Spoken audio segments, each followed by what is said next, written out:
Princess Kate. Beautiful, kind, sophisticated, and stylish. Not to mention funny, sporty, and game for a laugh. The perfect Princess of Wales. When Kate married William, it cemented the hopes and dreams of the nation. Kate was the first so-called commoner to marry a future king for 350 years. And while some mourned the absence of Diana, she must have been conscious of the decades where Diana had held center stage and that enormous legacy that she has left behind. She has influenced Princess Kate every step of the way. I'm convinced that her style is very much the style of Diana. In this film, we will explore how the experiences of Diana have stood Kate in good stead to become the woman, mother... They are very hands-on parents, and very much like Diana. ...and princess that so far seems to have got everything right. That's a big ask, marrying into that family, becoming the Princess of Wales, but she's done it at her own pace. Learning from the woman who held the title before her. Diana smashed royal traditions, she broke royal mould, she pushed the parameters, and I think we see Kate doing that in her own way.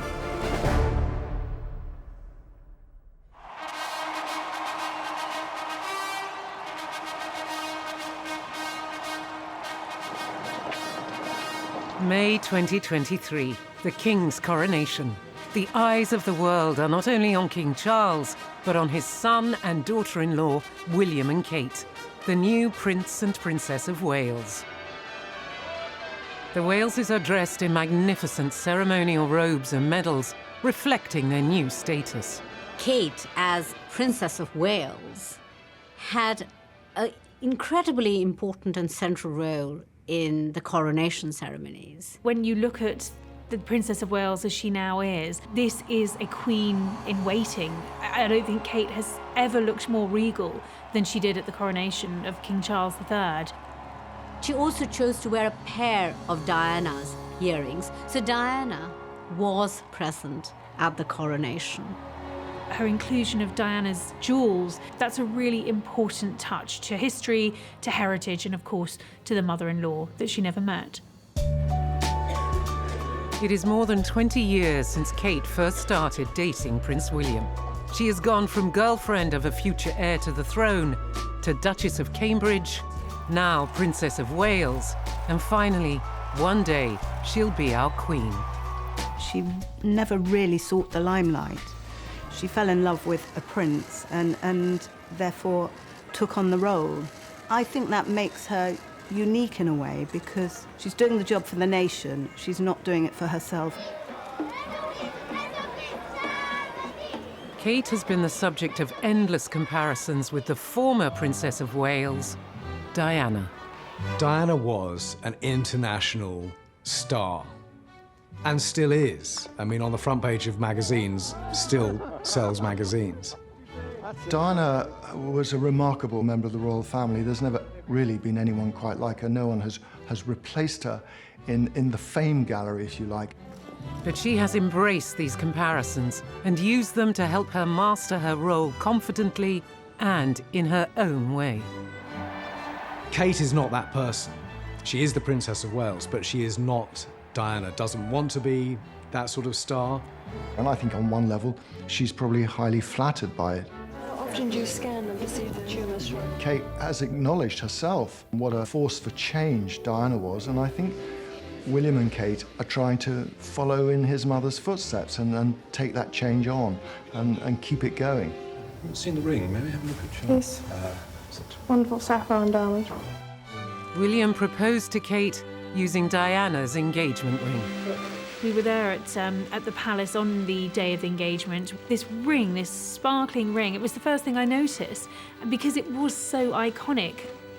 He gave her the engagement ring and made it a point to underline the symbolic importance of that, which is to include his mother in the journey that they were about to embark on. I don't think any woman could wear that ring. It had to be someone like Kate, who was strong enough within herself to wear that ring with all the memories and associations it carries and make the path of being ultimately the Princess of Wales her own. You see that she wears that ring with pride. She very, very rarely takes it off. I've been at all sorts of engagements with her where she's, getting down on her hands and knees with some kids to do some gardening, planting a tree or whatever she might be doing, and she's always wearing that engagement ring. It's clearly very precious to her, and of course it was very precious to William. It's my mother's engagement ring. This was my way of keeping her sort of close to it all. Kate paid tribute to Diana in their engagement interview in 2010. I would love to have met her, and she's obviously she's an inspirational woman to look up to. William and Kate were determined from the very beginning that Kate would be her own person. William made it very clear in that first engagement interview that he didn't expect his future wife to step into his mother's shoes. What she did is fantastic. It's about making your own future and your own destiny, and Kate will do a very good job of that. Kate would go on to develop a real ability to connect with the public, thanks to her normal, albeit upper-middle-class, upbringing. She was very proud of who she was and where she came from, and very proud of her family. In contrast, Diana was born into aristocracy. Diana mingled with the royal family. Her grandmother was lady-in-waiting to the Queen. But spent her life battling to break free. She was the absolute royal rebel, Diana. She modernised the royal family. She took it into uncharted waters. Even the Queen had to adjust to Diana's legacy.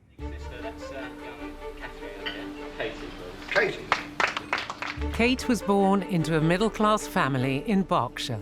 She grew up in the countryside, not far from Windsor, with her parents, Michael and Carol, who ran a party planning company. The Middletons are self-made people. Kate's ancestors on one side were miners in County Durham.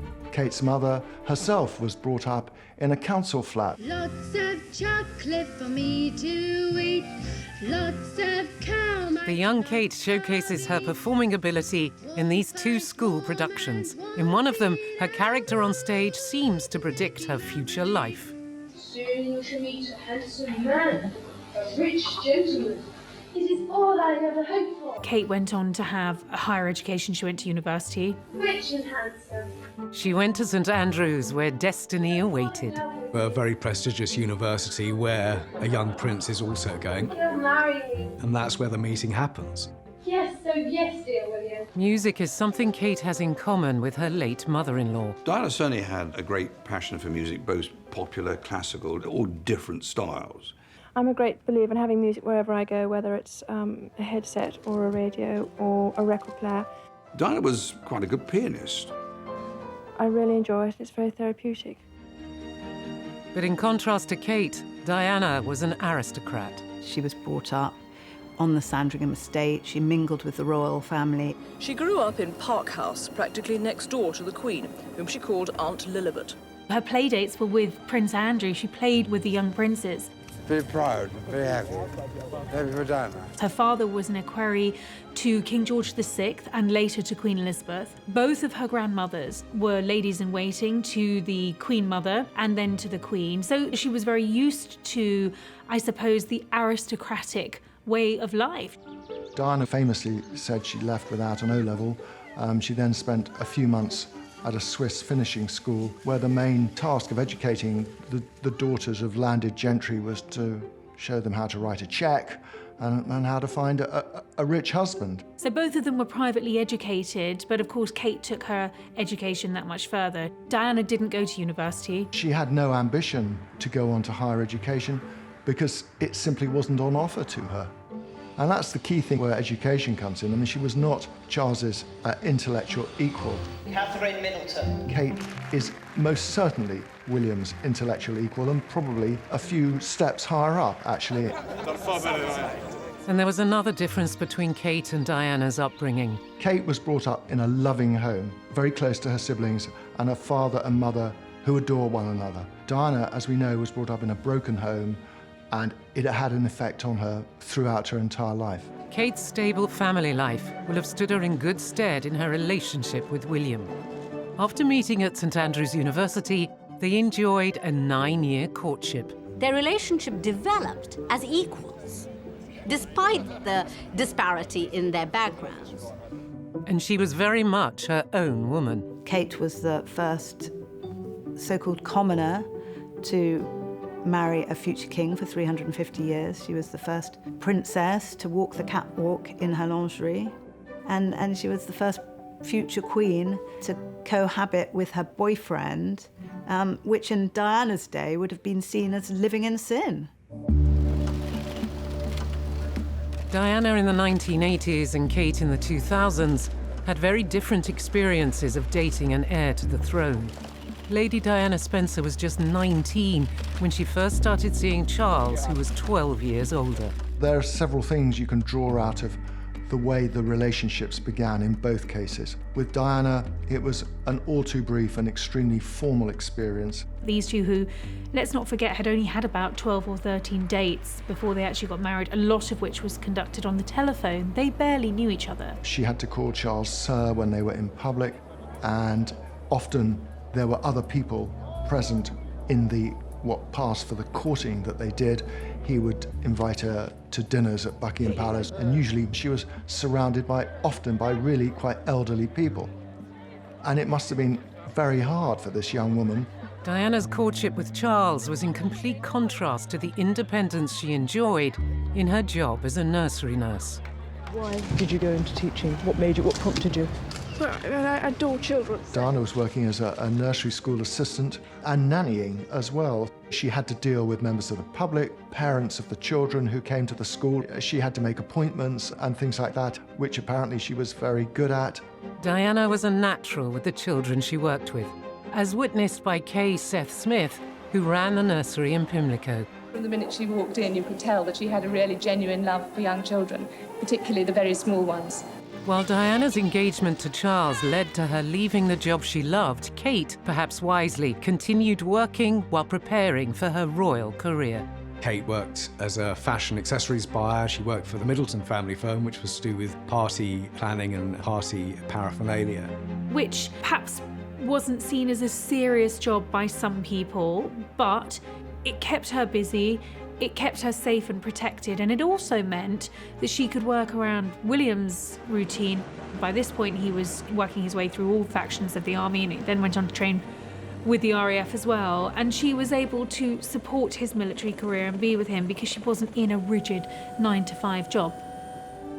In early 2007, William briefly ended their relationship, worrying whether Kate was suitable and not wanting to be rushed as his parents had been.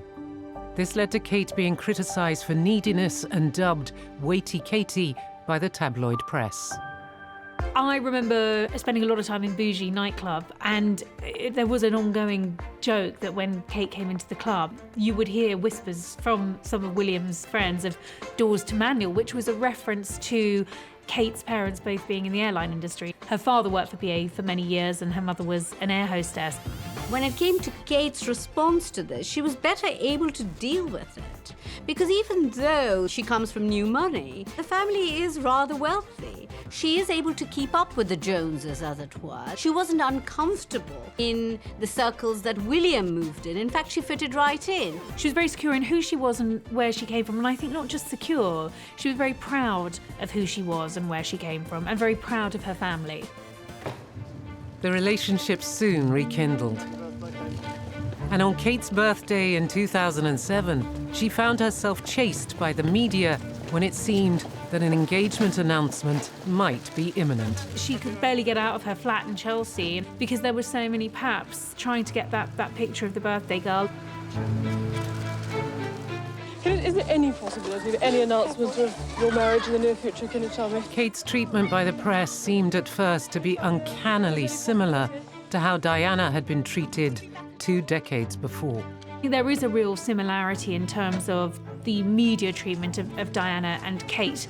Diana faced unprecedented scrutiny when she first started going out with the then Prince Charles. Cameras followed her everywhere. She was photographed outside the nursery that she was working at, that famous image of her sort of coming out in that see-through skirt, so that everyone could see her legs. She was a front-page news story from that day on. She was young, glamorous, and photographs of her sold for big money. So I remember being outside Lady Diana's flat all those years ago too.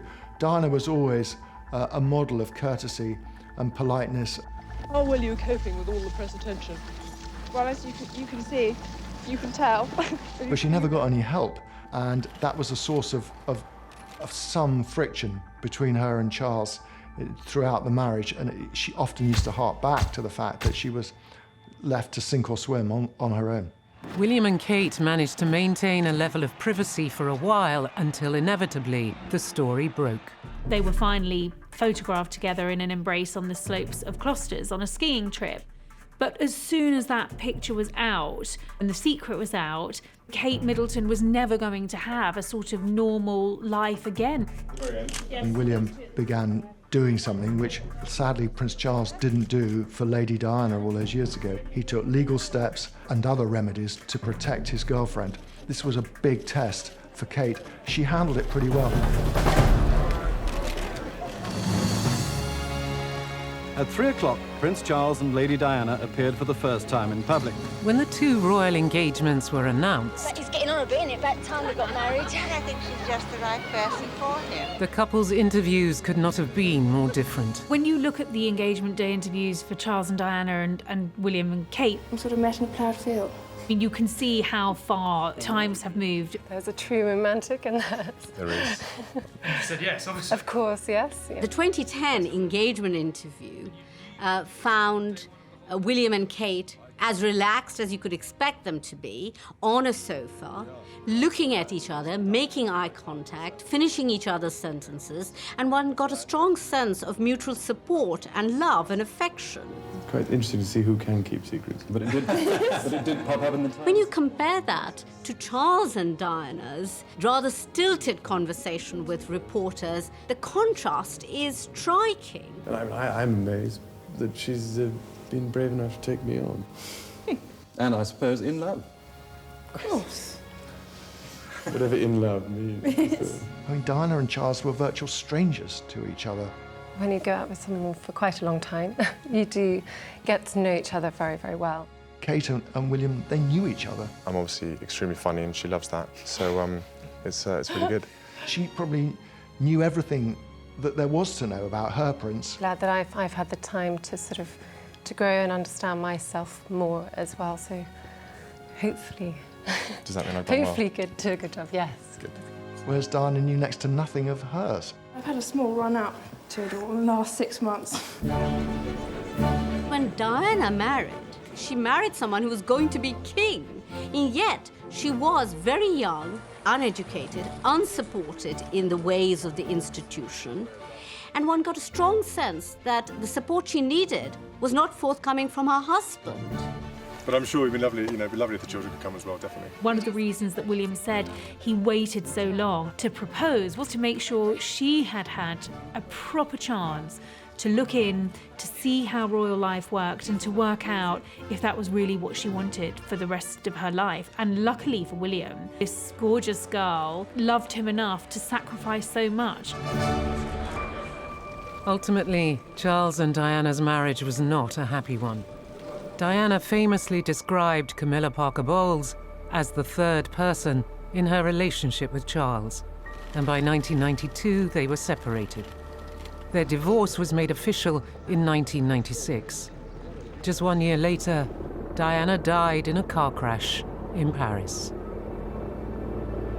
Diana's life changed the royal family, and Diana's death really changed the royal family. I think the experience that Diana had and the tragic end informed how new people were brought into the family, and Kate Middleton is clearly a successful example of allowing time to bed in and become part of the setup.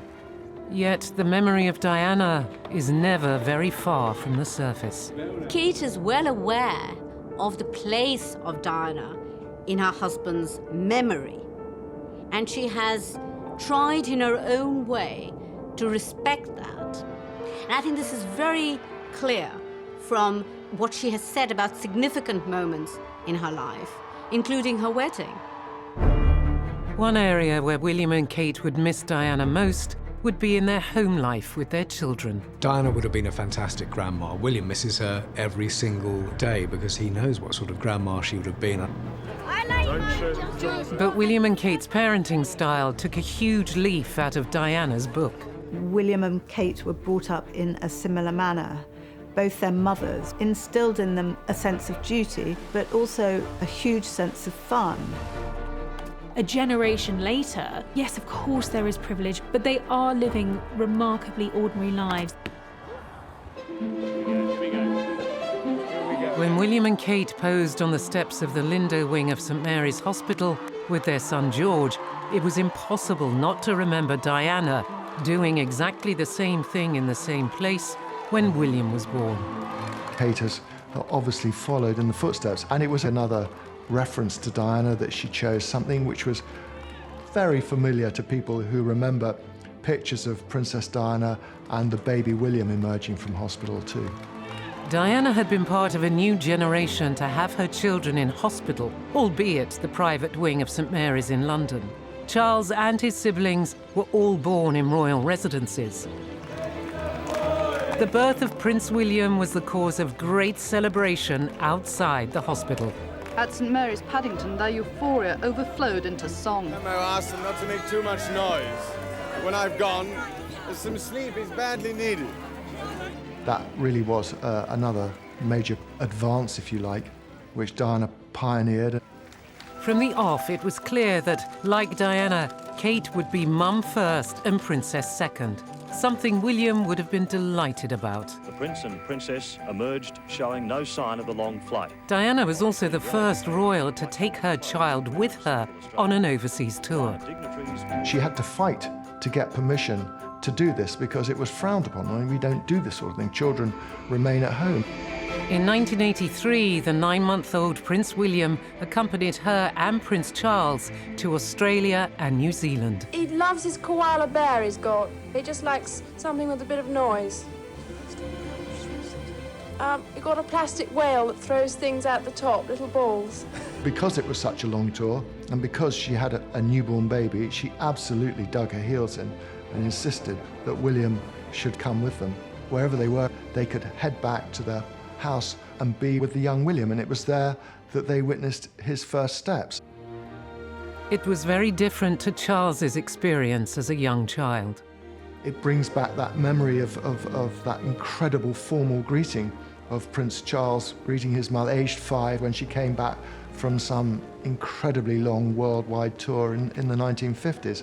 That was never going to happen when Diana became Princess of Wales and a mother.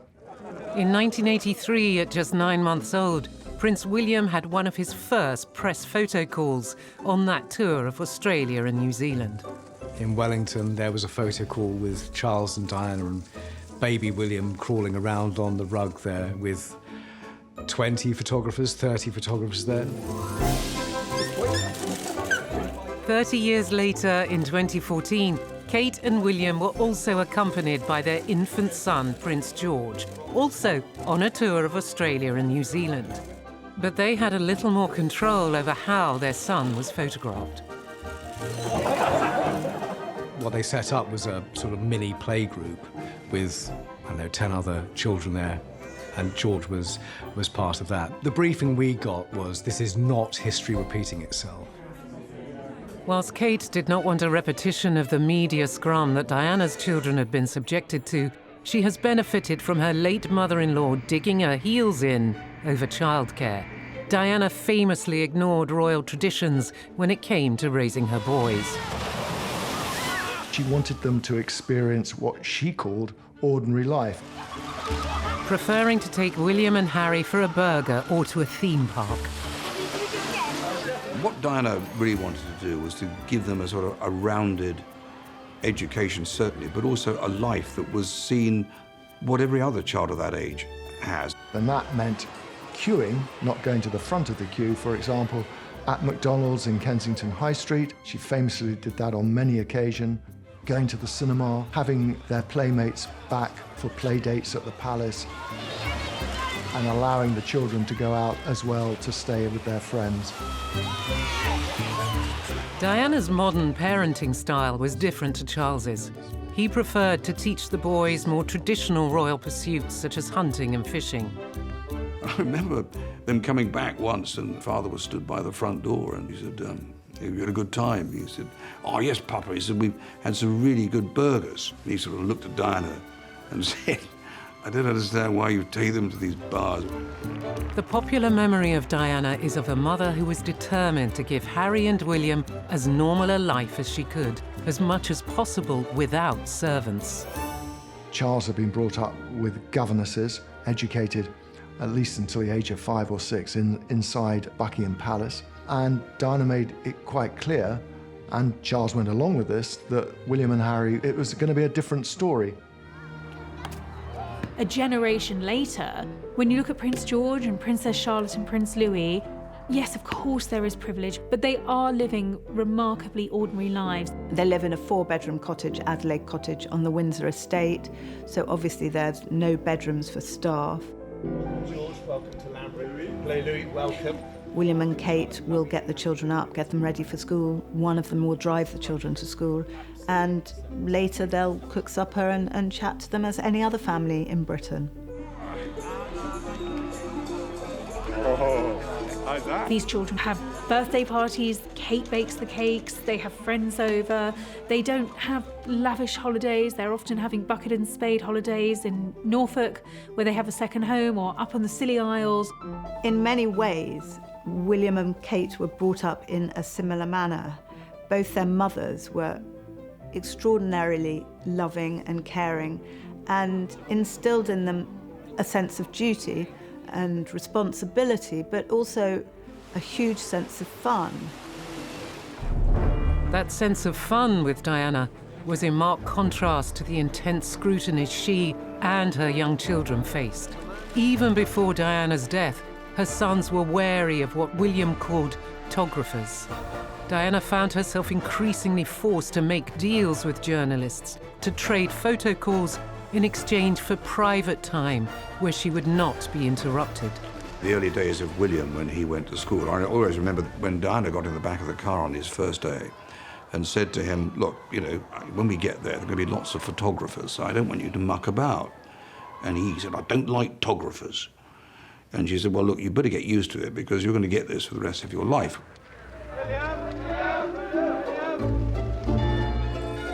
Kate has found a way of getting around the constant clamour for pictures of her children, one which gives her more control.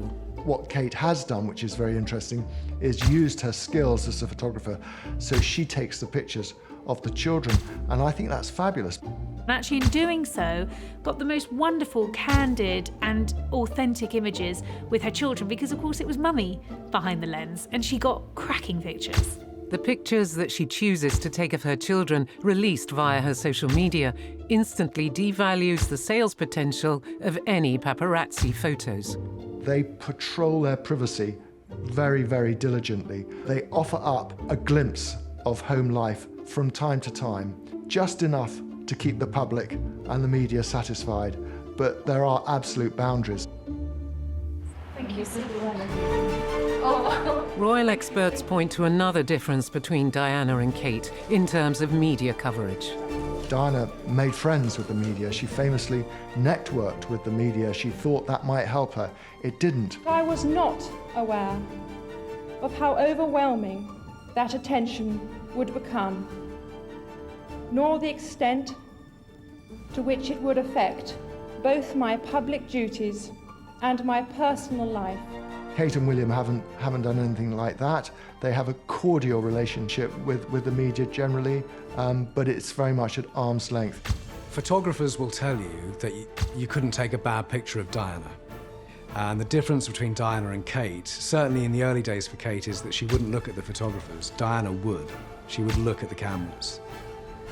and that's the shock. Perhaps now more comfortable in her role, Kate has learnt to embrace the spotlight. And we all remember how magnificent she looked at the funeral of Prince Philip. There was that one moment where she actually stared into a camera, incredibly poised. She was restrained and elegant. And on a day of intense public pressure for the royal family, I think she was an example very much of grace under pressure.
Easily attract public sympathy.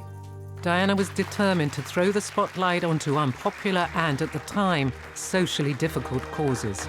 Eating disorders, whether it be anorexia or bulimia. Diana, when, for instance, she was visiting AIDS patients, she was actually holding their hands at a time when there was a great deal of misconception about how AIDS spread through touch.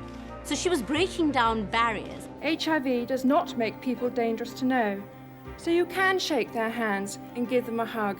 Heaven knows they need it. One of Diana's last trips to Angola in 1997 was her most controversial. Landmines, nobody had ever taken that on before. It was sort of veering into politics, but Diana's point was it's not party political. It's just they shouldn't be used, full stop. These are the things that have been killing a lot of the children around town. Diana was baffled that they were trying to pull her into party politics here or make it a political controversy. I'm not a political figure. I am a humanitarian figure. Kate may be wary of straying into politics, but she has not been afraid to tackle difficult issues.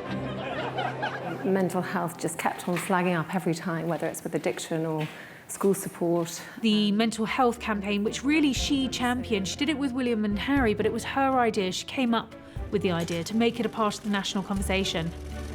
People feel afraid to admit that they are struggling with their mental health. This fear of judgment stops people from getting the help that they need, which can destroy families and end lives. Kate has, I think, taken a leaf out of Diana's book by not being afraid to take on stigmas and charities that are difficult, that are hard to talk about. Action on Addiction was one of my very first patronages, and as such, it is very close to my heart. She recognises, just as Diana did, that she has that unique spotlight. She can put her attention on a cause and ultimately do some real good. She's also a hugger. She touches people, she engages with them, she's unafraid of reaching out. And I think there is a great deal of synergy. As Kate's role within the royal firm grew, so too did her confidence to embrace her late mother-in-law's memory publicly, from talking about her. Although she never met her, she's made it very clear that Diana is a central part of their lives. To emulating her style. She's seen a dress that Diana's worn, and she said, well, I'll take something from that, I'll echo that, I'll wear the same colour. That's a really important touch to the mother-in-law that she never met. All while avoiding the pitfalls that Diana faced. She was in a marriage that almost wasn't going to work anyway. Thanks in part to the love and support of her husband. She and William are partners. They're clearly in love. They don't appear to be competing with each other. And one often found that that wasn't the case with Charles and Diana. Kate has been instrumental in helping to modernize the royals. And when it comes to fashion, this princess is not just a designer girl. Even when she's on duty, Kate likes this sort of high street vibe, which I think makes her accessible in a way, and the public respond to it. The Kate effect, it's been called. A shop can sell out on something instantly when she wears it. I think Kate very cleverly mixes high street and designer fashion, which obviously appeals to people who want to emulate her look. I remember being told by someone who worked very closely with her that certainly in the early years of her marriage, she just wasn't interested in fashion. It's only in recent years that she's become a style icon.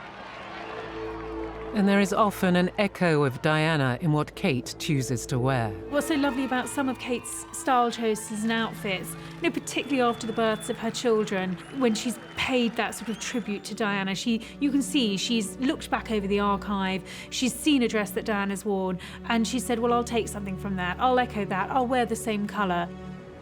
That's a really important touch to the mother-in-law that she never met. Diana would surely have loved these nods to her wardrobe, being the ultimate trendsetter. The royal arrival bowled over even the people of this blasé town. Throughout the 80s and 90s, Diana regularly topped the best dress lists and was posthumously named by Time magazine as one of its all-time 100 greatest fashion icons.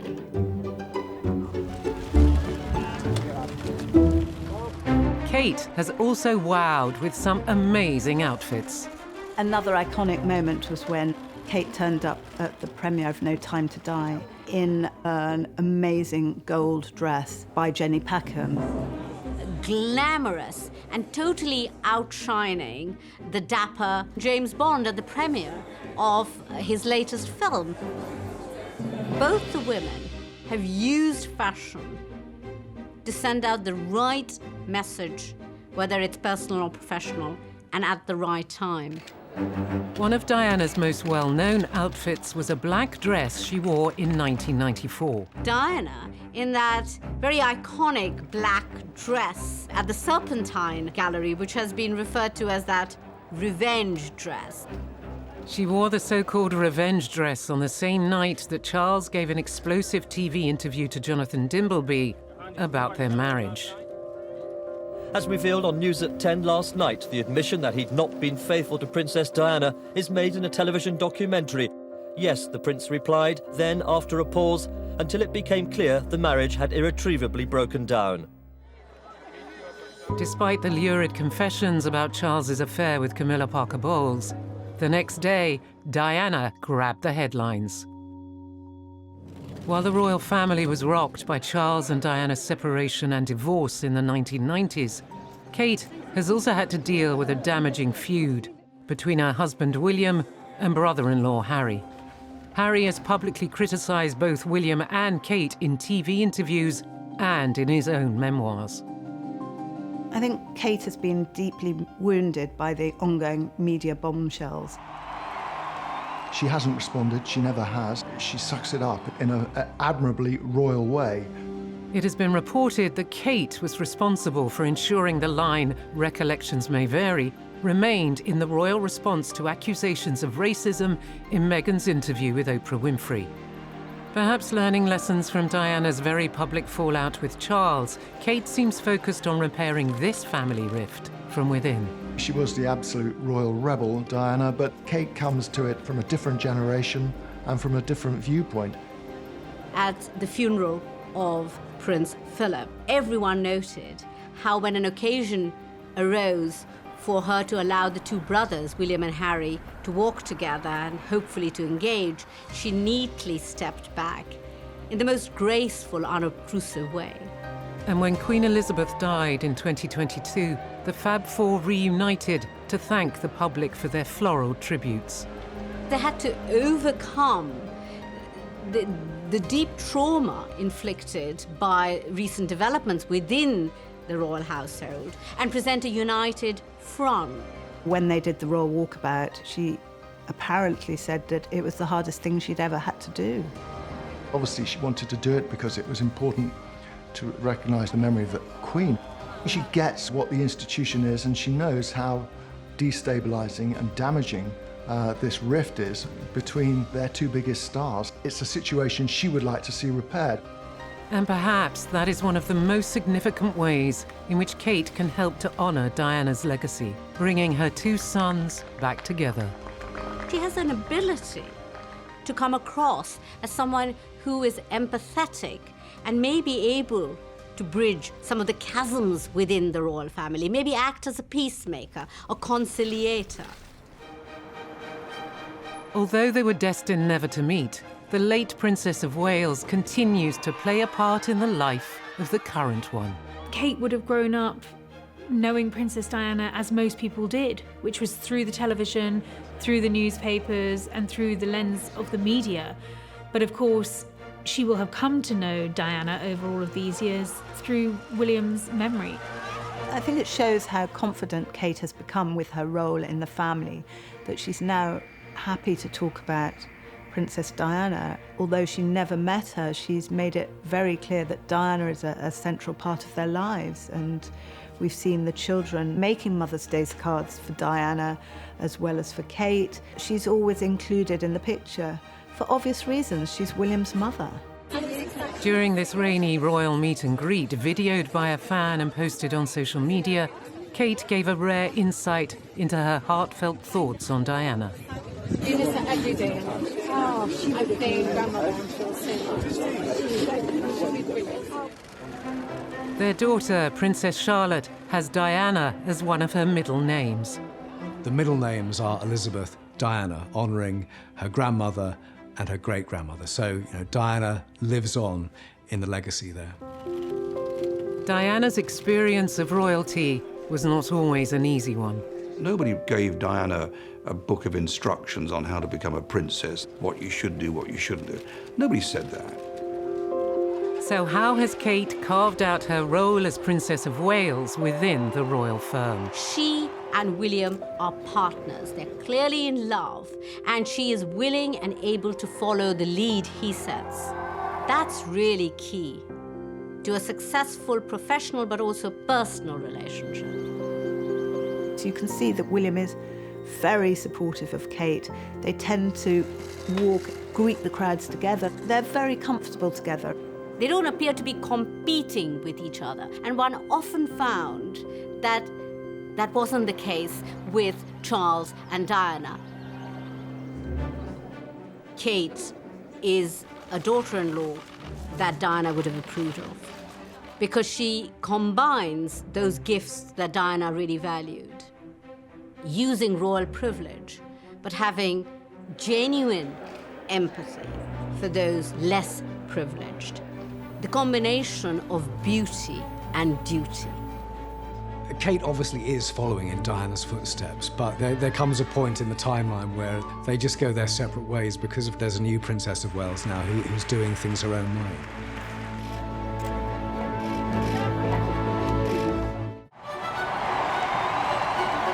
The 6th of May, 2023. Charles and Camilla are crowned King and Queen. In attendance are 3 generations of the royal family, including the King and Queen's beloved grandchildren. The focus was not only on the new king and his queen, of course, but also on the young children, and they very much represent the future of the royal family. Grandpa Wales and Gaga, as they are affectionately known, may well have brand new jobs, but their most important one is already well established. We all know grandparents are important, right? And they are really important in the royal family too. Charles and Camilla have 10 grandchildren between them. And while some are prince and princesses destined to lead the monarchy, I think Prince George is already like a wee king. Others will grow up outside the media spotlight. Their parents have kept them very private. However, they could all hold the key to the popularity of the royals. Charles, he has been thinking about the future of the royal family. Can they influence the King and Queen to change and have a place in the lives of the next generation? The monarchy has to evolve. And what lessons can Charles learn from the relationships with his own grandparents to ensure that Grandpa Wales and Gaga have an everlasting bond with their grandchildren? Every generation in the monarchy changes what has gone before and creates the new normal. They need to set the template for the future because their grandchildren are going to be watching to see what it means to be royal in the 21st century.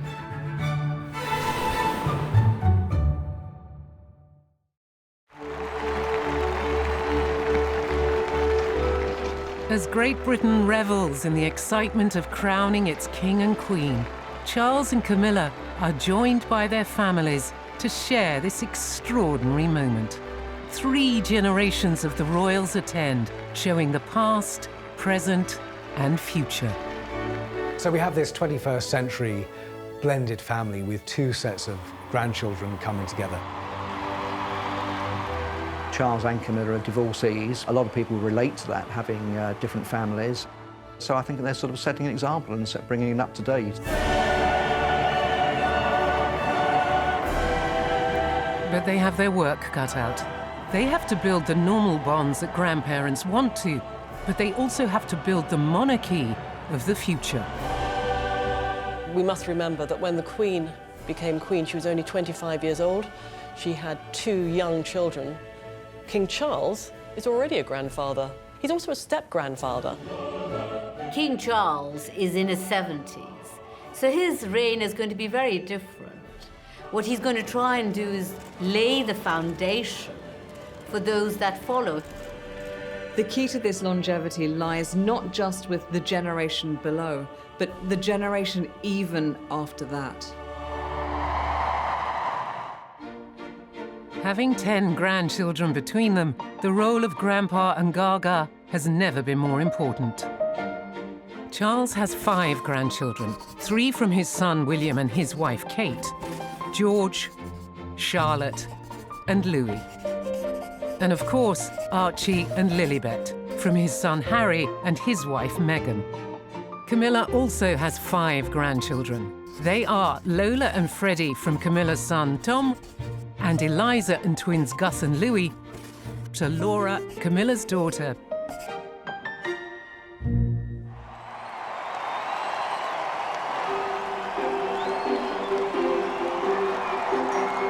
When Prince William and Catherine Middleton married on the 29th of April 2011, it marked a new era for the royal family.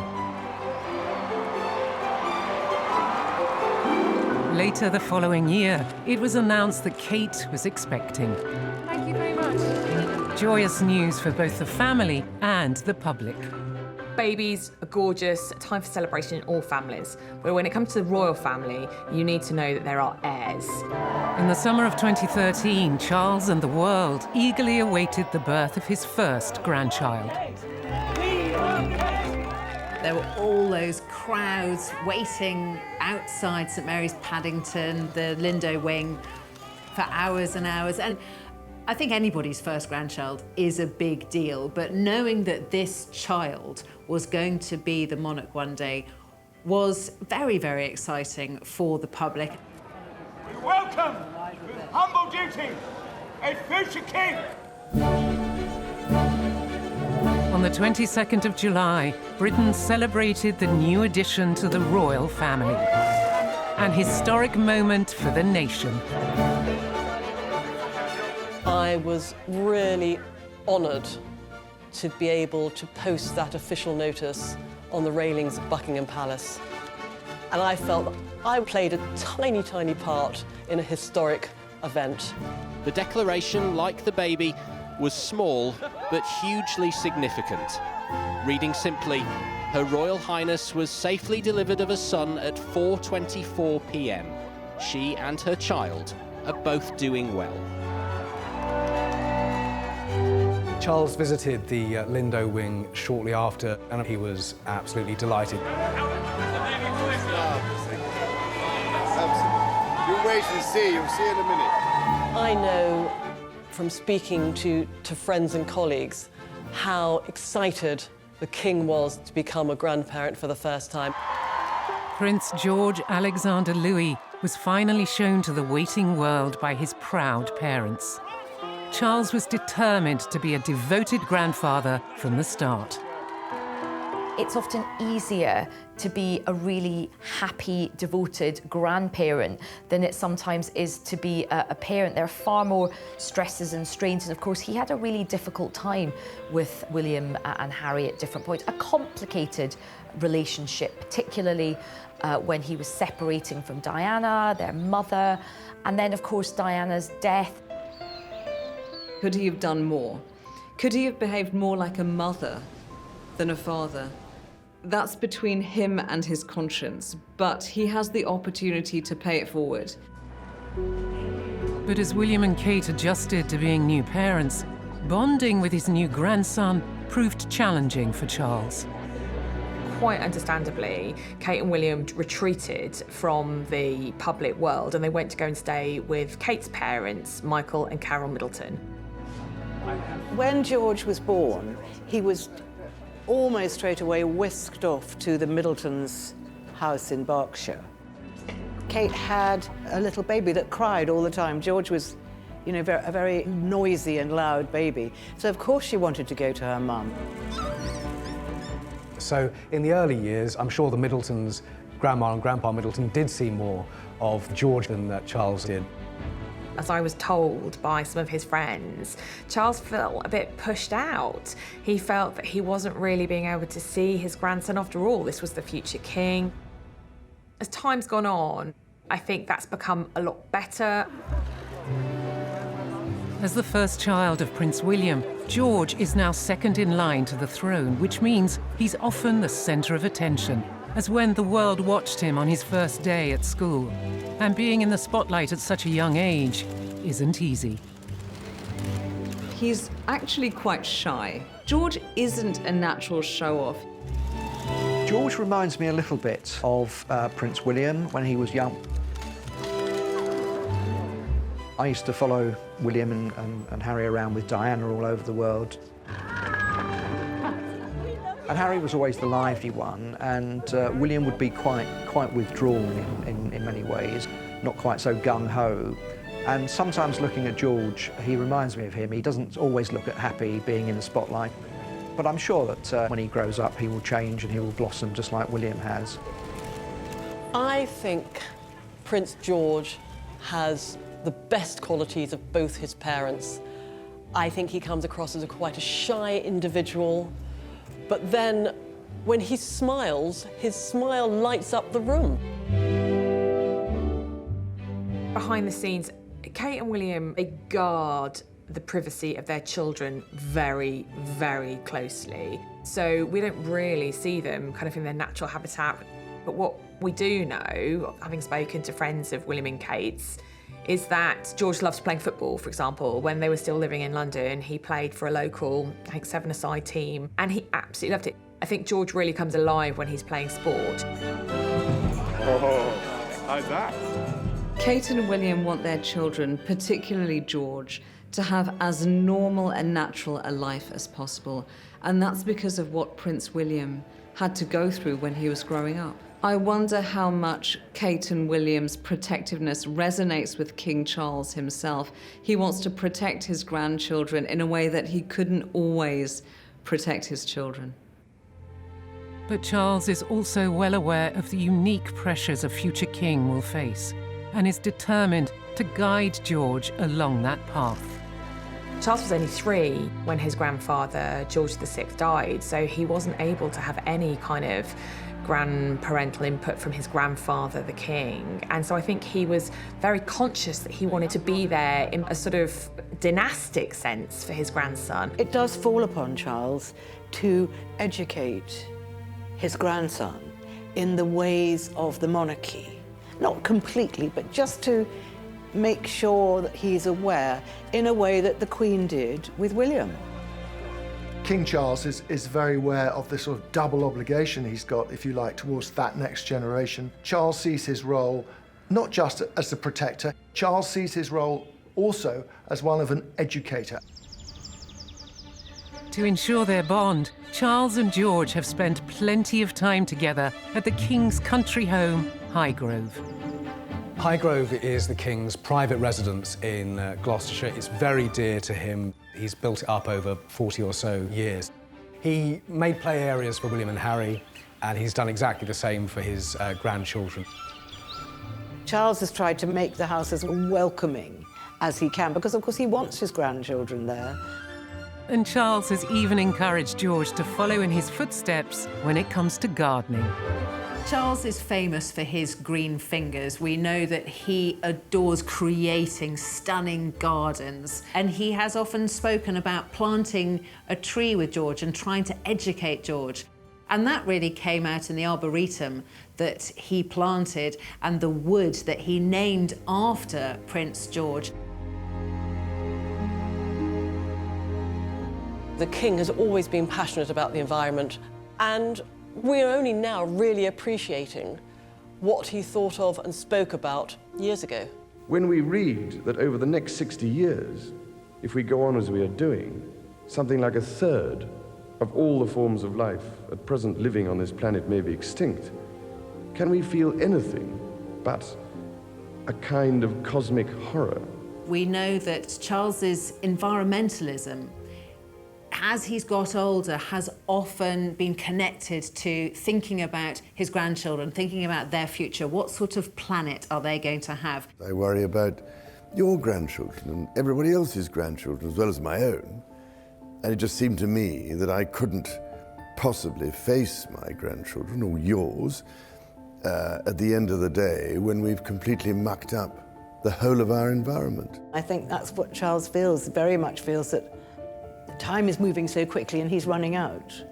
So he has to instill in his grandchildren, you know, what they have to do for the future, because he won't be here to do it. Charles got his love of nature and of gardening and the environment from his father and indeed his grandmother. So he definitely wants to pass that on to George.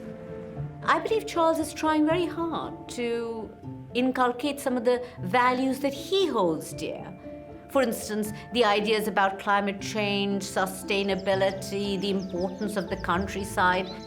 You have to remember that away from the cameras, what the royals love doing more than anything is country pursuits. He takes George fishing, just the two of them, which is lovely. George loves animals. He's certainly got quite a good interest in conservation. So I think that relationship with Prince George is charming because it comes across that he's trying to help him learn the importance of nature, but in a very normal, natural way. Charles's strong bond with his first grandchild would be vital to the future and the continuation of the monarchy. The connection between Charles and George has an extra dimension to it because George will follow in Charles's footsteps. And Charles's guiding hand would be even more poignant as he himself had grown up without the presence of a grandfather. So who had been his guides through childhood and beyond? And what lessons did they teach him that he could pass on to the next generation? King Charles is very keen that his grandchildren don't make the mistakes that I think he feels he made.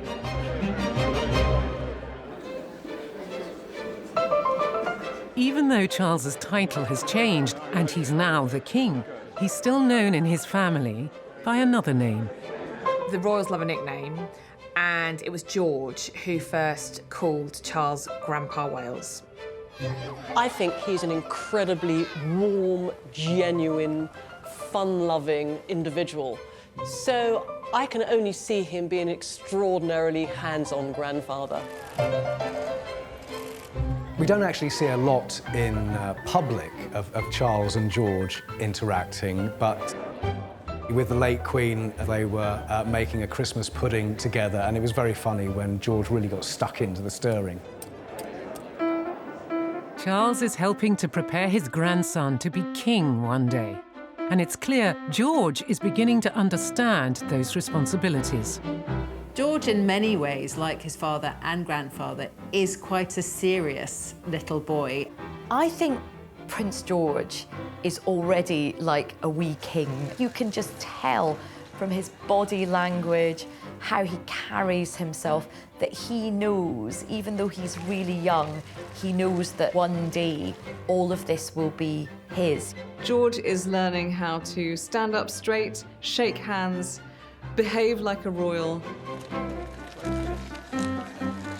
He will be picking things up. There's a sort of form of osmosis going on here. He will observe how his father does things, but crucially also how the king does things. George goes along to all these big occasions. He's there on the balcony.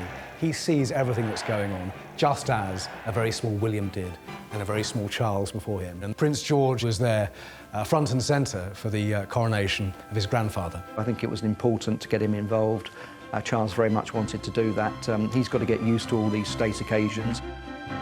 When we looked at the King's page boys, the most significant one was the youngest one, Prince George, who himself will one day be crowned king. You can't imagine what was going through his head. He is fully aware, even at his young age, that that is his future writ large. It's clear that the bond and the connection between Charles and George has an extra dimension to it because George will follow in Charles's footsteps. And I think Charles has that urge to pass on that wisdom and experience that he has accumulated in the 70 years that he has waited to be on the throne. Charles's own experience of the role grandparents can play is mixed. Both his grandfathers died when he was very young. Prince Philip's father, Prince Andrew, died before Charles was born, and Charles was only 3 when his mother's father, King George VI, died in 1952. There's one photograph of Charles and his grandfather, and Charles has got his little chubby legs, he's wearing shorts. It's absolutely charming. Prince Philip's mother eventually, in her old age, lived at Buckingham Palace. She would wear a nun's habit. Princess Alice, she was completely deaf, so she wasn't an easy person to communicate with. So he didn't have much of a relationship with her. It was his grandmother, the Queen Mum, who stepped into this void to become a consoling figure and shoulder to lean on for Charles. Charles learnt from her exactly what is needed to be a loving grandparent. Charles and the Queen Mother were incredibly close. Charles has often talked about how difficult it was as a young child not seeing his parents for months at a time because they were away on official duties. But the one person who was constantly there was the Queen Mother. So she really kind of fulfilled that maternal role that his mother couldn't because she literally wasn't there. And they had a lot of things in common. She was happy at Balmoral in a headscarf and Wellington boots, walking the dogs. She loved the outdoors, which was passed on to her grandchildren. She had a great sense of humour. Charles is also really funny. They both love the arts, they both love drama, they both love music. He had a huge amount of input from his grandmother, which is why he was so fond of her. Prince Charles had a special hug for the Queen Mother. When it was time for Charles to go to boarding school, the Queen Mother desperately tried to protect him. Prince Philip wanted to send Charles to Gordonston, the very tough boarding school in Scotland that he himself had gone to. The Queen Mother didn't want that for Charles. She realised he was a sensitive soul, and she wrote and told the Queen that she thought he'd be much better off going to Eton and he would much more enjoy it. But Prince Philip was determined to send him to Gordonston, which he didn't take to at all, and was bullied badly and hated every minute of it. There obviously was some regret about that schooling decision. It didn't work out for Charles, and perhaps in retrospect they may have done things differently. But what it did demonstrate was that the Queen Mother always had Charles's best interests at heart.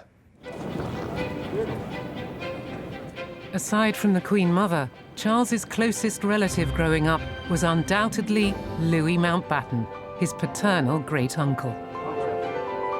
Earl Mountbatten was a cousin of the Queen and was also related to Prince Philip. He was effectively Charles's honorary grandfather. The two men were very, very close. He was a mentor. He was somebody that Charles could go to. He could spend hours and hours talking to him, and in a way that he just didn't have that relationship with his own father. By the 1970s, when the young Charles was one of the most eligible bachelors in the world, he again leaned on the experienced cosmopolitan Mountbatten for advice. It was Mountbatten who warned Charles of the unsuitability of a certain Camilla Shand.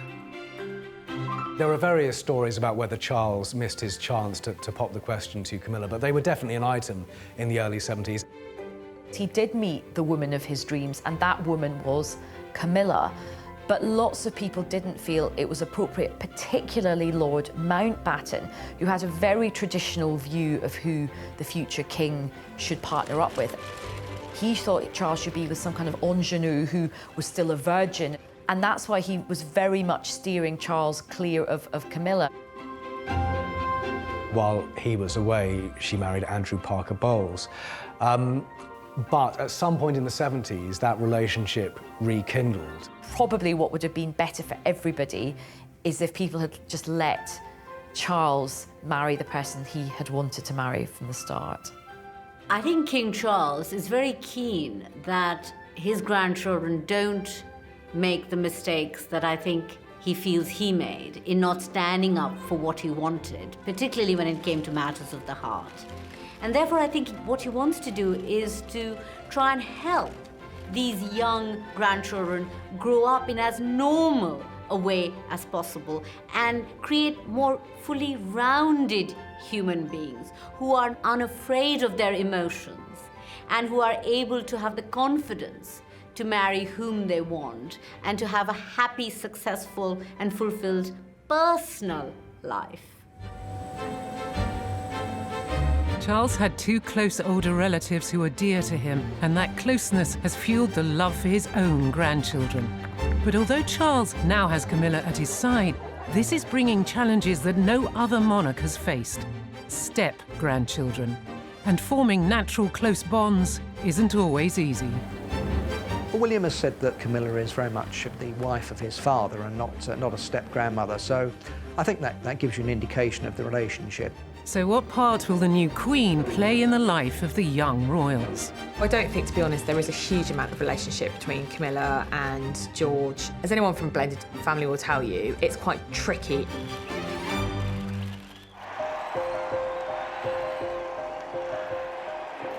Although Prince William is delighted that King Charles and his grandson George have a close bond, there is more caution around Queen Camilla. Well, William has said that Camilla is very much the wife of his father and not a step-grandmother, so I think that gives you an indication of the relationship. Camilla, I think, has always been very sensitive to not overstep her role. And so I don't think, to be honest, there is a huge amount of relationship between Camilla and George, although obviously they see each other at family events all the time. As anyone from a blended family will tell you, it's quite tricky, every different dynamic, to try and make them all work. But when it comes to grandchildren, Camilla had a head start on Charles. Camilla's children with Andrew Parker Bowles are around 10 years older than William and Harry, so Camilla's grandchildren were on the scene just that touch earlier. Camilla first became a grandparent in 2007 when granddaughter Lola was born to her son Tom and his then wife Sarah. Camilla is one of those women that is really good with young children. Camilla absolutely adores being a grandparent. Camilla's strengths are in having a very stable, emotional family background and a very loving set of children and grandchildren. And she's been able to help Charles negotiate that road with his own children and, more importantly, I think, with his grandchildren. Not only that, but Charles loves to spend time with her grandchildren, and they love spending time with him. Charles has a very good relationship with his step-grandchildren. He's been very included in their lives ever since he and Camilla properly got together. Charles had a bit of a sort of trial run with Camilla's grandchildren and probably learnt a lot from interacting with them. So he sort of learnt the ropes there. On the 2nd of May 2015, William and Kate unveiled to the world a new addition to their family. Princess Charlotte Elizabeth Diana. And just like her mum and dad, Grandpa was thrilled. Charles was delighted when Charlotte was born because he'd always wanted a daughter. So Charlotte coming along is that opportunity for him to be this sort of doting granddad. And he also joked that he was very happy to have a girl because when she was older, she could look after him. The public were delighted to see William and Kate's family grow. One royal wave, 2 small children, and a grand entrance. Prince George and Princess Charlotte do not have a diary of official engagements. And for Charlotte, this was her first. Charlotte's arrival was special for another reason too. One that reflects a more progressive monarchy. In 2011, the Queen changed the law on the line of succession, so it doesn't just favour male heirs. This means now that Princess Charlotte will be the first royal princess not to lose her place in the line of succession, which is wonderful. She's third in line to the throne, and she could have a very, very important role because if George doesn't have any children, for example, she could become queen one day and her children would follow on from her.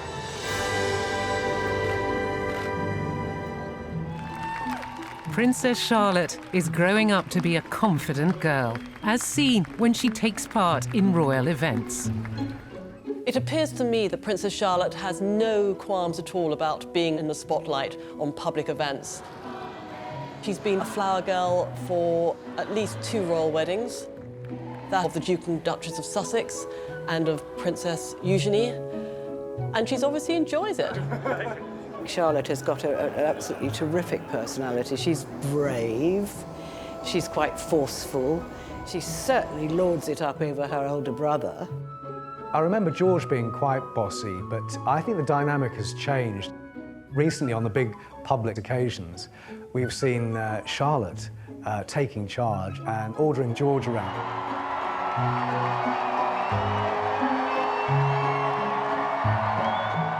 I think Charlotte follows in the true tradition of tough Windsor women. I think the one thing that everybody really noted about Charlotte was the resemblance to the late Queen. You know, people could really see that strongly in her features and her mannerisms. I think she puts me very, very much in mind of how Princess Anne was as a little girl. Charles was very shy and reticent. Anne wouldn't put up with any nonsense from anyone, and I just feel that Charlotte has those attributes. Charlotte comes across as a very confident young person, doesn't she? And I think having role models like her mother and Camilla must help her grow in confidence in her public role. I think she's very much the one in charge. At one point at the Queen's funeral, as the coffin goes past her, she was telling George what to do.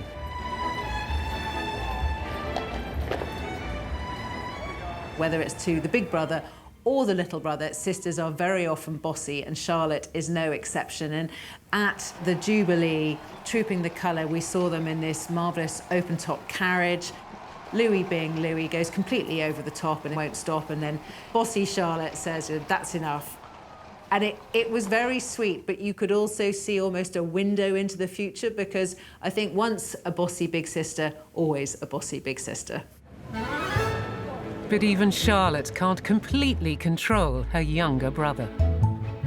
Born on the 23rd of April 2018, Prince Louis Arthur Charles is the third of the King's grandchildren. And Grandpa Wales bonded with him from the start. Even Louis's name points to a deep connection with his grandfather, named after Louis Mountbatten, the beloved relative of Charles. I love Prince Louis. He is the cheeky chappy who just lights up any royal occasion. I can't think of anyone who would not have a smile on their face when they watch Prince Louis at these events. His facial expressions have become kind of memes on social media. He's been an absolute hit on the internet. I remember the Platinum Jubilee and the balcony attendance, which I think was the last balcony attendance that the late Her Majesty the Queen was on.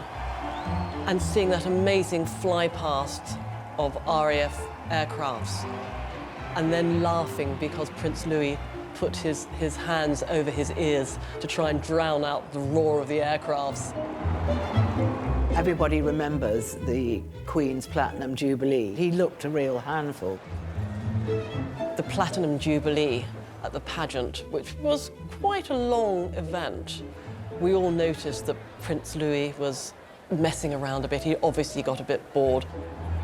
And in the end, Kate sent him to go and sit on Grandpa's knee.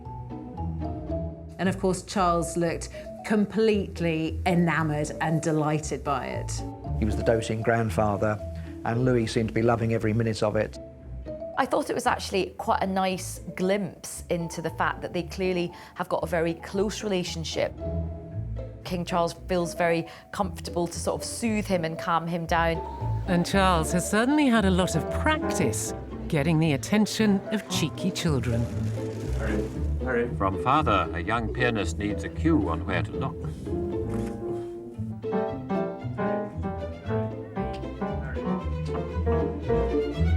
Charles, of course, is a father of two sons, just 2 years between them. They were a bit of a handful growing up, William and Harry, and Charles knows what it's like. Louis very much looks like the joker of the pack. He reminds me of Harry at the same age. He'd always be the one who was up for a lark. No doubt Charles can see those similarities too between Louis and Harry. Maybe that's why he and Louis are so close. I think what Charles is very pleased to be seeing in his grandchildren is that they're being allowed to have a freedom and a childhood unfettered by the requirements that were imposed on him. I think Charles has really grown into his role as a grandparent, and certainly when I spoke to Camilla about him being a doting grandfather, Camilla told me that it was lovely to see Charles spend time with his grandchildren. William and Kate will have really appreciate that William's father, the King, is incredibly busy but still takes time to be with his grandchildren because he knows how important it is. I'm sure he would want to see much more of them, but it's, again, a really difficult balancing act, being the monarch and being a grandfather. That balance would soon prove to be even more challenging for the king. When Prince Harry married Meghan Markle in 2018, the extended royal family grew again. And it would mean further grandchildren for Charles. I'm very excited to announce that Meghan and myself had a baby boy. But an explosive rift would see the Sussexes escape overseas. What happened with Harry and Meghan destroyed so much of that glow of early happiness, creating a painful gulf between the generations. It's one of the saddest things about the whole mess that Charles really hasn't seen much of his Sussex grandchildren.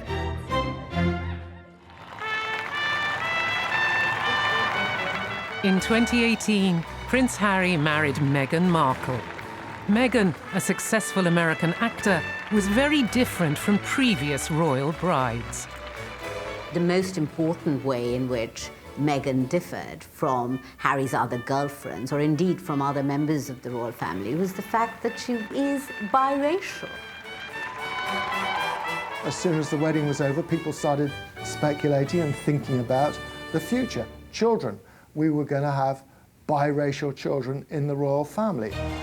Meghan Markle's arrival is very significant for the royal family. She is biracial. Her children are going to be a quarter African American. That sounds like a tiny amount to anyone who lives in the normal world, but in the royal world, it is a huge transformation and a huge change. Charles and Camilla must have been very aware of how progressive a non-white grandchild would be for the royal family. In many ways, the birth of Harry and Meghan's first child was going to be even more significant than the birth of Prince George. The family is intermarrying across cultures and races and creeds and colours. It signifies that the royal family is happy to literally and symbolically embrace diversity. They had a really massive golden opportunity, sending a signal out to multicultural Britain that actually somebody who looks a bit like you has got a place in this family. And in May 2019, the world received the joyful news that a new royal baby had been born to the couple. From the moment he stepped out in the royal mews at Windsor Castle this afternoon, there was no hiding the elation on the face of this new dad. A delighted Prince Harry announced the birth of his son, Archie, to the world. I'm very excited to announce that Meghan and myself had a baby boy early this morning, a very healthy boy. Mother and baby are doing incredibly well. Archie is King Charles's fourth grandchild. I think it's a really big moment that we have got biracial children in the royal family. The Queen wanted Harry to go out as her ambassadors throughout the Commonwealth, and their children would have been great for the royal family as well. They would really have been representing modern multicultural Britain. I am here with you as a mother, as a wife, as a woman of color, and as your sister. While in public, it appeared that Meghan seemed to relish her new role as both a mother and a royal. Behind the scenes, the couple were increasingly unhappy with royal life and were making plans to leave Britain. I feel very dismayed that we had the first non-white person, the first biracial, mixed-race woman to come into the royal family. It was a moment of advancement and modernity and progress, and look what happened. After departing for California, the Sussexes gave a tell-all interview to Oprah Winfrey, giving their side of the story. And Charles's youngest grandchild, Archie, hit the headlines for all the wrong reasons. In this shocking but revealing clip, Meghan disclosed that an unnamed member of the royal family had asked how dark-skinned baby Archie would be. It sent absolute shockwaves, not just throughout the UK, but throughout the world, with headlines of "The royal family is racist." And while a stunned Charles was left speechless, Sir, can I ask, what did you think of the interview? it was left to William to reply. We're very much not a racist family. This alleged conversation about speculating about the colour of the child's skin isn't even mentioned in Harry's book. And he's now accusing the media of accusing the royal family of being racist. In this exclusive ITV interview with Tom Bradby, Harry attempts to clarify what was said by Meghan in that infamous Oprah interview. In the Oprah interview, you accuse members of your family of racism. You don't even... Well, the British press said that. Right. Did Meghan ever mention that they were racist? She said there were troubling comments about Archie's there was skin concern colour. about his skin colour. Right. Wouldn't you describe that as essentially racist? I wouldn't, not having lived within that family. Right. Now, funnily enough, sometime later, in a subsequent interview that Prince Harry did, he denied that he had accused the royal family of being racist and said actually what it was unconscious bias, not racism. So that is one of many controversial parts of the whole story. Did that conversation even happen? We don't know. Whatever the truth, it's clear a wedge has been driven between the two families. The unintended consequence of which is that Archie has rarely seen Grandpa Wales or Gaga. Archie was born in the May, and I think then Meghan and Harry left for Canada in the November. And I remember a friend of Charles telling me that I think he'd only seen Archie twice in that time. I think it's one of the saddest things about the whole mess that Charles really hasn't seen much of his Sussex grandchildren. For the foreseeable future, it looks like Archie will be growing up in America, completely cut off from his royal relatives. I think the royal family have missed a huge opportunity. One of the big challenges facing the royal family, they're going to fight for relevancy, they're going to fight for status and affection, particularly with a changing Britain.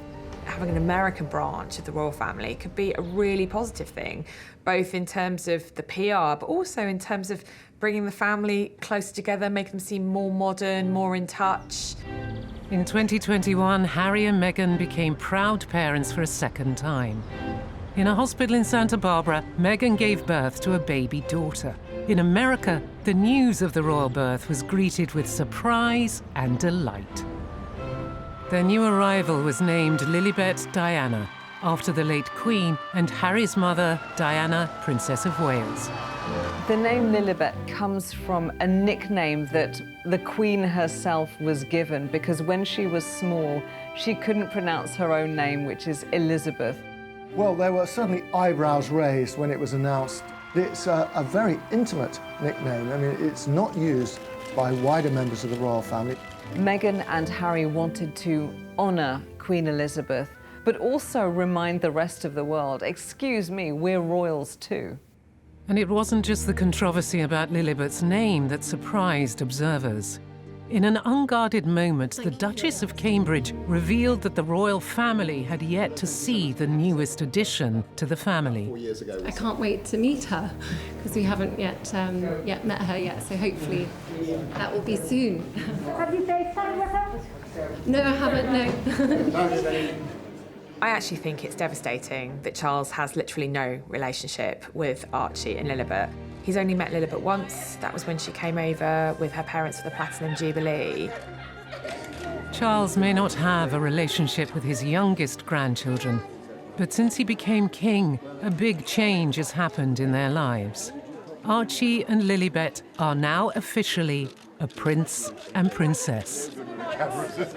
Being a prince or a princess is in your blood. It doesn't matter where you live, whether it's Windsor or Montecito. It would only happen, though, on the death of the Queen and their grandfather, Charles, becoming the king, because grandchildren of monarchs are prince and princesses. But being a prince or princess in California, outside of the royal family, is going to be far from easy. They will be bringing them up in California, but it is absolutely their right to use those titles whenever they want to. Americans, as we know, love all those titles, but we don't know if they will in 20 years' time. It might be a real hindrance. When her children were born, Princess Anne turned down titles for them. And while her son and daughter, Peter and Zara, are still in the line of succession, they have grown up plain old Mr. and Miss.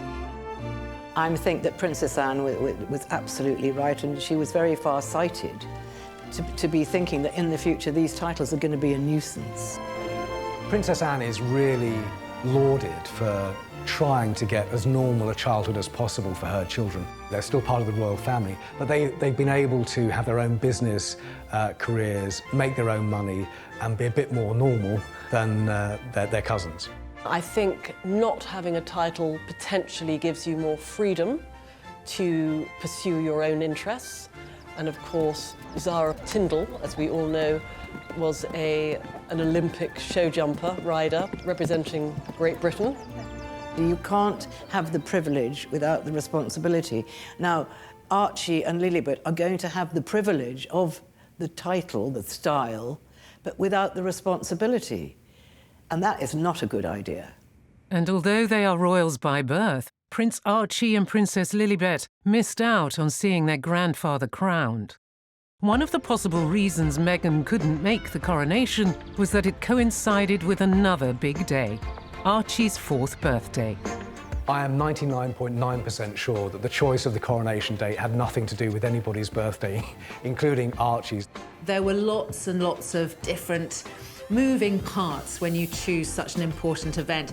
It's not just an event where you have to check whether your nearest and dearest can make it, like, you know, at a normal wedding or something like that. And despite his fatherhood obligations, after an apparent heart-to-heart with Charles, Harry decided to attend the coronation. It is quite a twist of fate that the coronation is taking place on Archie's 4th birthday. And it's quite bittersweet because, of course, Archie is not going to be there. Young children wouldn't traditionally be present at a coronation, so Lilibet and Archie, both probably too young, they wouldn't necessarily have been at the coronation, but I'm sure they would have been at other events over the coronation weekend if they had come from California to London to be part of the event with their mother Meghan. While Lilibet and Archie miss out on the coronation, at least Charles can take some consolation from his other grandchildren being there. And in an unprecedented break with tradition, Charles's non-royal step-grandchildren play a prominent part in the big day. From a personal point of view for Camilla, she wants to have her loved family members around her, and that's lovely.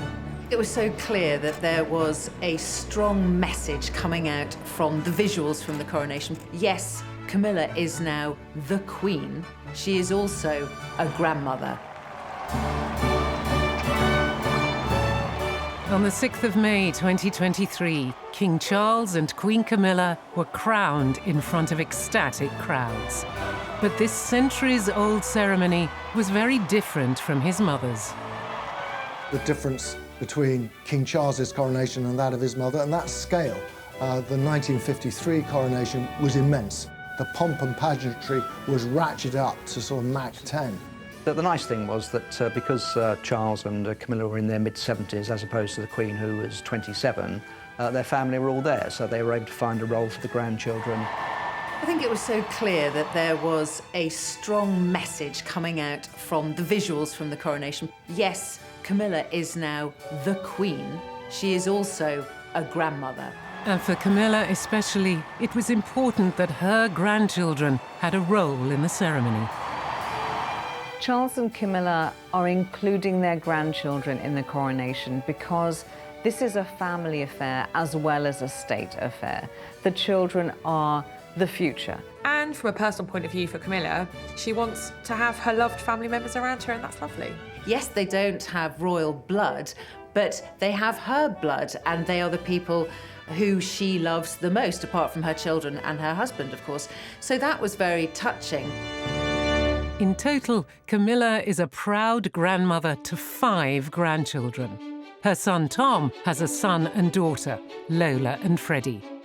And her daughter Laura has 3 children, Eliza and the twins, Gus and Louis. Camilla's journey to become queen has been far from easy. For many years, she was vilified in the press for her role as the other woman in Charles's marriage. It is unsurprising that Camilla's family have tried to protect her grandchildren and have, up until now, shunned the media spotlight. For so long, I think Camilla was really disliked by the public. We know that Tom was teased endlessly at school because of his mother being the future king's mistress, the marriage breaker. She's not always had the best press. And naturally, you know, she's wanted to shield her own children and grandchildren from possible adverse publicity. It's only now that Camilla has become queen and attitudes toward her have changed that she feels able to expose her grandchildren to the full glare of the media. She had to fight a great deal of prejudice over many years, and she's done it not by grandstanding, not by trying to steal the limelight, but just by being there and being really at Charles's side. We see a very confident Camilla who's now happy to allow the media spotlight to feature her extended family, including her young grandchildren. It's really nice now that she feels able to show herself as a grandmother and to invite her family to be part of this royal life. In 2005, Camilla and Charles were married, and Tom and Laura got a royal step-parent.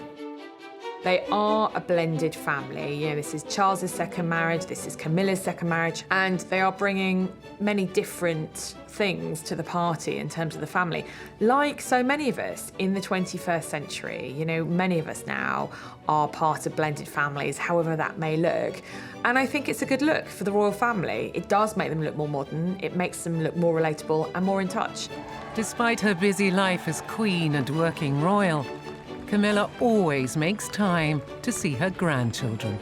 I think Camilla comes across as an excellent grandparent. One of the reasons that Camilla kept her house, Ray Mill House in Wiltshire, was because it's very close to where her son and daughter live in the Cotswolds. There's obviously a real intimacy there. We're told that very often when she's in Wiltshire, Camilla will go and collect one of her granddaughters from their schools. She's been very good, actually, I think, about keeping that side of her life going. In fact, for Easter Sunday this year, she left the church service a little bit early because she was going off to have Easter Sunday lunch with her family. Doting grandmother Camilla has been keen to pass on to her grandchildren one of her greatest passions. We know that Camilla is a big reader. She does a lot of charity work for literacy. And as Camilla revealed in this interview with the Children's Laureate Joseph Coelho, she loves nothing more than encouraging her grandchildren's love of reading. It was just a wonderful way of getting to know them, you know, as you say, bonding, sitting on the end of their bed and just reading. You know, we took it in turns to find our favourite stories. And what's lovely, it's really got them reading. I mean, properly reading. They are bookworms now. She enjoys spending time with them, reading stories, particularly, apparently, Gangster Granny is a favourite. She often talks about her grandchildren and how proud she is of their love of literature and reading, and how she buys them books, whether it's the Philip Pullman books or Dracula for some of her grandsons. As well as a love of reading, Camilla and her grandchildren also share some other interests. Grandsons Gus and Louis have introduced their grandmother to a new pastime. Gus and Louis, they've introduced her to modern things like TikTok. She talks about doing Wordle with one of her granddaughters every day and how satisfying it is when she beats her. Camilla is a devoted granny, actually, and what's so lovely is that every year she goes on bucket and spade holidays with all her grandchildren.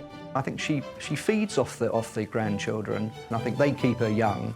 I think one of Camilla's great strengths is that she's got real-world experience, and I think that gives her a dynamic, if you like, a handle on what's going on in the world, which is useful to the king. And Camilla has a very special way of showing her love for her grandchildren to the public.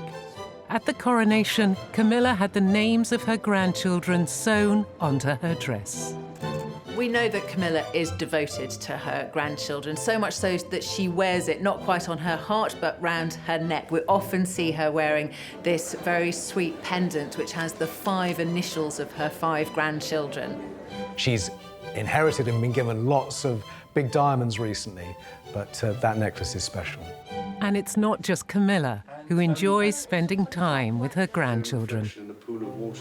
Camilla has told us that Charles and the step-grandchildren get on like a house on fire. Camilla has said they absolutely adore him.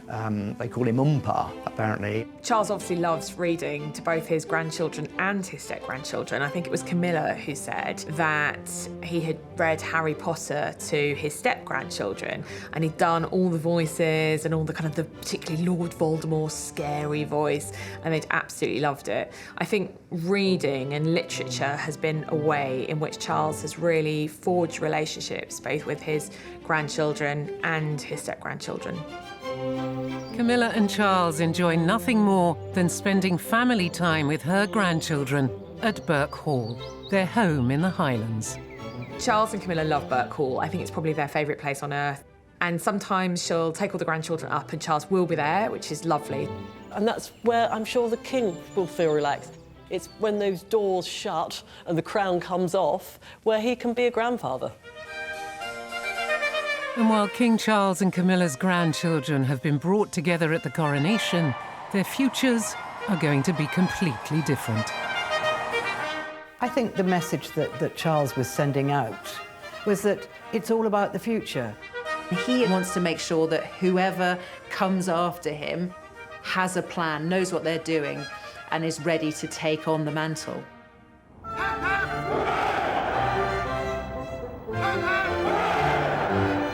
King Charles and Queen Camilla are loving and devoted grandparents. And as their grandchildren grow up, what role will Gaga and Grandpa Wales play in their lives? I think the message that Charles was sending out by including these young pages of honour was that it's all about the future. For Charles, it's crucial in securing the future, if you like, in making sure that every aspect of this very well-oiled machine runs smoothly. They're teaching their grandchildren that you can be both a royal and a private person all at the same time. Camilla and Charles have been concerned for years about the future and creating a lasting legacy. Charles is very conscious that he's not going to have a very long stint at being king. So he's a man in a hurry. But I think that Charles feels that, his obsession with the planet, and he really worries about that, and he feels we're running out of time. Charles has always seen the future of the monarchy and the future of mankind and the planet, if you like, as entwined. Most recently, during a visit to a car factory in Oxford, King Charles was clear about the importance of developing green technology for the generations to come. The development of technology like electric vehicles, or green hydrogen for that matter for heavy transport, is vital for maintaining the health of our world for future generations. Something I'm only too aware of today, having recently become a grandfather for the 5th time. If the grandchildren in the royal family take on board this issue, they will be heading up a worldwide movement, and they'll be showing that they're not completely out of touch with the rest of the young populace of the world. And while Charles has always been a step ahead with environmental issues, Camilla has been developing her own legacy. There are lots of moving parts to monarchy, and the way it works best is when each complements the other. Camilla sees her role very much as supporting the king, taking on a number of key interests which very much complement what he's doing. Camilla, the Queen, is doing this work, this very much to do with literacy. Kate herself has got an early years project, and you can see that when the time comes, there will be something to hand on to Charlotte. And when it comes to the royal family, Charles has been making plans to take the monarchy into the 21st century. Even though he's only 9 years old, Prince George must be aware of the heavy responsibilities that await him. Seeing him at the coronation, it can't have escaped his thought at some stage that this one day will happen to me. George, like his grandfather, may well have a long time as an apprentice. He may well also be an older king. It will be useful for him to just tell his story to George, because there is a big responsibility. You know, George can't have the sort of crazy teenage years that maybe his siblings can have. You can see that George is going to have to carve out a role for himself in exactly the same way as his grandfather, Charles, did. And while George's future seems set in stone, his siblings is less certain. Charlotte and Louis are going to have to find their place in Charles's new, slimmed-down monarchy. He's going to be acutely aware that Charlotte and Louis are going to have to find their own paths in life, are going to, in the future, not be working royals. So what education should they be getting now? Should Louis go into the military, as pretty much all of his male relatives have done? All of these questions are things that will be being discussed right now. And while they might not become working royals, Charles and Camilla must be conscious that Charlotte and Louis still have a place in the succession. Prince Harry has often spoken of the psychological damage he feels was caused by being the spare to his elder brother William, the royal heir. Charlotte is the spare. She is being trained for the crown just in case something happens to her older brother, George. Part of what Harry's angst is linked to the fact that he, as the spare, didn't ever feel that he fitted in. He felt that the institution failed to provide him with a legitimate and fulfilling role. I think it would be really worthwhile, Charles, as a good grandfather, to explain to the other two that they're not just spare, they're not just surplus to requirements. And while the lives of the royal grandchildren seem predetermined, the same cannot be said for Camilla's grandchildren. Camilla's grandchildren kind of almost do have that half in, half out position. They're not royal, but they will probably benefit from the sort of the royal stardust. Now that Camilla is queen, it won't be possible for her to keep her grandchildren out of the spotlight. The moment there's a crown on your head, the world is interested and it wants gossip. Camilla's grandchildren will always be of interest to the press. Let's hope it doesn't get too intrusive for them. They will want to build their own careers, their own lives. We might be seeing more of Camilla's grandchildren in the future. But according to Tom Parker Bowles on the Newsagents podcast, that won't involve them being a formal part of the firm. Neither Tom nor Laura are really interested in that side of things. And who can blame them? I mean, they want their children to have as normal an upbringing as possible. Please welcome Meghan and Harry, the Duke and Duchess of Sussex. And across the Atlantic, the Sussexes continue to make a new life in America. Is there any hope for reconciliation between them and the royal family in the future? I very much doubt that Charles is ever going to go and stay at Montecito with, "Hi, Grandpa Wales just popping in." I mean, that's just not going to happen. Charles just doesn't roll like that. It's up to them to make the concession and to come here. But if they don't do that, then Charles will not see his grandchildren. In this recent insightful ITV interview, Harry expressed his desire to heal the rift, but it came with conditions. And I sit here now in front of you asking for a family, not an institution. I want a family. For the time being, the Sussexes and the royal family will be leading separate lives. However, like with many other families, the key to bringing them back together already exists. I don't feel that they've totally burnt their bridges with the royal family, because I don't think Charles would do that. It's his son. Grandchildren sometimes can be key to a family reuniting and healing those wounds. And I'm sure a lot of people hope eventually that can happen with Harry. Whatever the future brings, one thing is clear, that King Charles and Queen Camilla only want the best for their grandchildren. I'm sure the overriding factor for Charles with all of them is that they're happy and well-balanced and well-loved. Why are we obsessed with royal grandchildren? It speaks to stability, continuity, that while we might have an elderly monarch, which we now have with Charles, we still have the youth and vigour, the green shoots of what's to come.